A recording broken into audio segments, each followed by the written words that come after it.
திருவண்ணாமலையில் இடப்பிரச்சனையில் ஜேசிபி மூலம் கடையை இடித்த சம்பவத்தால் பரபரப்பு ஏற்பட்டது. இது பற்றிய கூடுதல் தகவல்களை செய்தியாளர் குருதண்டபாணி வழங்கிட கேட்கலாம். குருதண்டபாணி வணக்கம். என்ன நடந்தது? மேலும் விவரங்கள் என்னென்ன?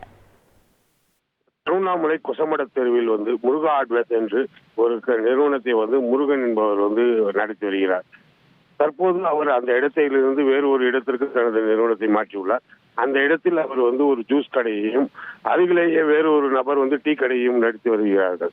இந்நிலையில் இந்த இடம் சம்பந்தமாக விஜயன் என்பவருக்கும் ஆனந்தன் என்பவர்களுக்கும் கிட்டத்தட்ட ஒரு 18 ஆண்டுகளாக நீதிமன்றத்தில் வழக்கு நடைபெற்று வருகிறது.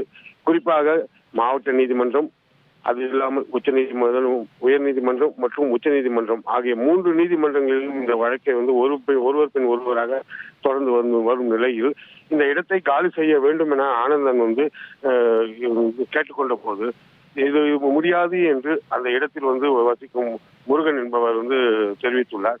இது குறித்து கடந்த 2 நாட்களுக்கு முன்பாக திருவண்ணாமலை நகர காவல் நிலையத்தில் 2 தரப்பினருக்கும்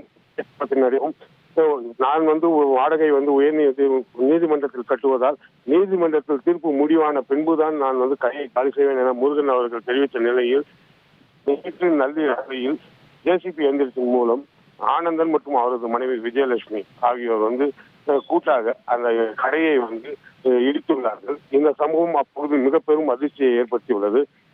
இன்று காலையில் கடை இடிக்கப்பட்ட சம்பவத்தை கண்டு அதிர்ந்த முருகன் இது குறித்து திருவண்ணாமலை நகர காவல் நிலையத்திற்கு ஒரு புகார் மனு அளித்திருக்கிறார். தற்போது இந்த புகாரின் காவல்துறையினர் தீவிர விசாரணை மேற்கொண்டு வருகின்றனர். உங்களுடைய தகவல்களுக்கு நன்றி குருதண்டபாணி. உங்கள் தந்தி ஒன் தொலைக்காட்சியில் அலாவுதீன் தினமும் இரவு 8 மணிக்கு காண தவறாதீர்கள்.